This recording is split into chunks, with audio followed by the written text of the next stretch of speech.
हाँ बच्चों, Gyandeep plus channel में आप लोगों का बहुत बहुत स्वागत है। ज्ञानदीप प्लस को पढ़ते रहिए और उत्तरोत्तर आगे बढ़ते रहिए। बच्चों, गीत नंबर 3 जो महादेवी वर्मा द्वारा लिखा गया है, उसकी दूसरी कविता आपको पढ़ा रहा हूँ। देखिए,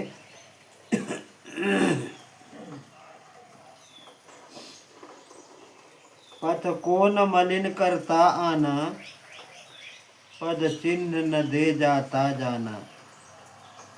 सुध मेरे आगम की जग में, सुख की सिहरन हो अंत लिखी।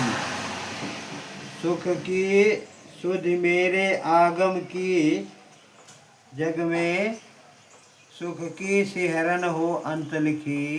विस्तृत नभ का कोई कोना, मेरा न कभी अपना होना।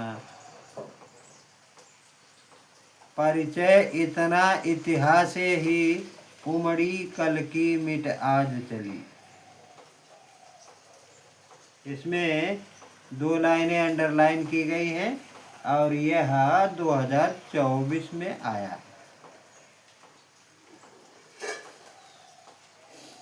तो इसका संदर्भ देखिए। प्रस्तुत पद्यांश हमारी पाठ्य पुस्तक हिंदी के गीत शीर्षक से संकलित है। गीत शीर्षक से उद्धृत किया गया। इसकी रचयिता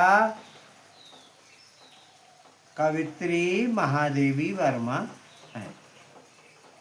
प्रसंग देखिए।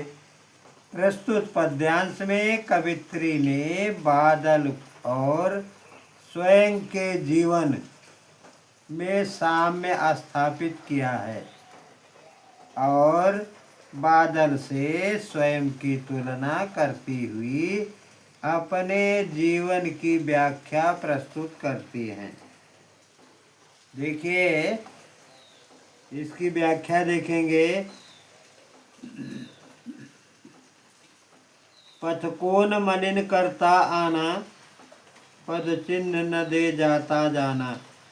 सुध मेरे आगम की जग में, सुख की सिहरन हो अंत लिखी। इन लाइनों का आशय देखिए, अर्थ देखिए।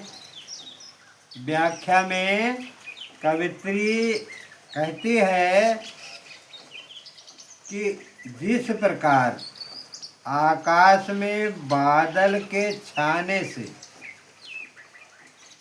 वह मलिन नहीं होता, अर्थात उस पर किसी प्रकार का कोई कलंक नहीं लगता, और न ही उन बादलों के जाने के पश्चात अर्थात उनके बरसने के बाद उसका कोई पद चिन्ह अर्थात निशान शेष नहीं रह जाता। निशान शेष रह जाता है, लेकिन उसके आकाश में छाने के स्मरण मात्र से ही संपूर्ण विश्व अर्थात सभी लोगों में प्रसन्नता की लहर दौड़ जाती है। जैसे बरसात नहीं हो रही है और बरसात के लिए लोग तरस रहे हैं, तो बादल अगर छा जाता है तो लोगों के चेहरे पर हरियाली आ जाती। वही कवित्री कहती है कि संपूर्ण विश्व के लोगों में प्रसन्नता की लहर दौड़ जाती। उसी प्रकार कवित्री का जीवन उसके भी निष्कलंक है। वह बिना कोई चिन्ह छोड़े उसी प्रकार गई जैसे निष्कलंक वह आई थी। उसके इसी गुण के कारण ही जब भी उसके साथ संसार में आने की स्मृतियाँ लोगों के मस्तिष्क में आती हैं, वह उनमें खुशी की कंपन पैदा कर देती हैं। अब देखिए अंडरलाइन का अर्थ देखते हैं। विस्तृत नभ का कोई कोना, मेरा न कभी अपना होना। कवित्री कहती है कि जिस प्रकार आकाश में अत्यधिक विस्तृत भाग में फैले होने के कारण के उपरांत भी बादल को वहाँ पर अस्थायित्व प्राप्त नहीं होता और अपने संपूर्ण जीवन में इधर उधर घूमता रहता है, उसी प्रकार मुझे भी इस विशाल भूभाग अर्थात संसार में अस्थायित्व प्राप्त नहीं हुआ। परिचय इतना इतिहास ही उमड़ी कल की मिट आज चली।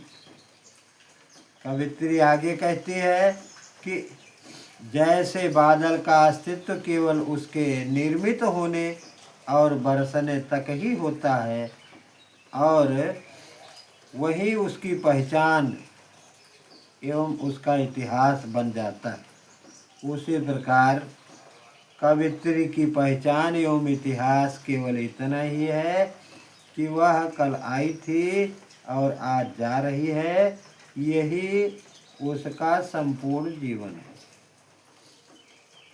अब देखिए इसमें कुछ प्रश्न हैं जो 24 में आया था। वह प्रश्न देखिए, प्रस्तुत पद्यांश का संदर्भ लिखिए।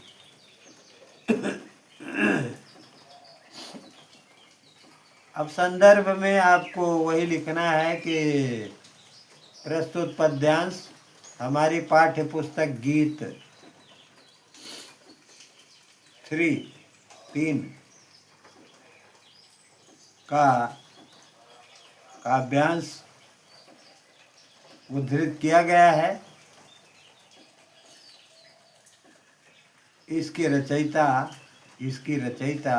इस कविता की रचयिता महादेवी वर्मा जी है।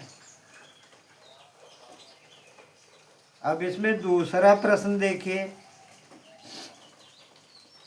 कवित्री अपने जीवन की तुलना किससे वह क्यों करती है, ये भी 24 में आया है। कवित्री अपने जीवन की तुलना आकाश में छाए बादलों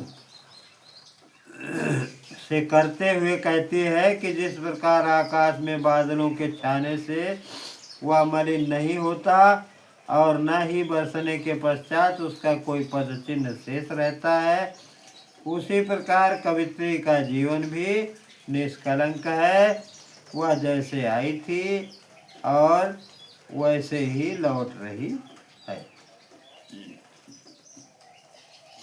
अगला प्रश्न देखिए, विस्तृत नभ का कोई कोना, मेरा न कभी अपना होना, पंक्ति का आशय स्पष्ट कीजिए। देखिए प्रस्तुत पंक्ति से आशय यह है कि जिस प्रकार इस विशाल आकाश में बादल घूमता रहता है, वहीं पर वो कोई अस्थायित्व नहीं प्राप्त, उसको कोई अस्थायित्व नहीं प्राप्त होता, कहीं पर उसे कोई अस्थायित्व नहीं प्राप्त होता। उसी प्रकार स्वयं कवित्री का जीवन भी है, जिसे इस विशाल जगत में अस्थायित्व प्राप्त नहीं हुआ। इस तरह से ये इसके प्रश्न थे। और देखते हैं एक प्रश्न और है। वो भी 24 में आया है जो रेखांकित किया गया है। ये तो हमने आपको बताया। अगला प्रश्न है, उपर्युक्त पद्यांश में कौन सा रस है? उपर्युक्त पद्यांश में वियोग श्रृंगार रस है। अगला प्रश्न है, यह पद्यांश किस भावना को प्रकट करता है? यह पद्यांश जीवन पथ पर निष्कलंक चलने व क्षणभंगुरता की भावना को प्रकट करता है। बच्चों बस आज इतना ही। कल पुनः चैनल को सब्सक्राइब कीजिए और लाइक कीजिए। धन्यवाद।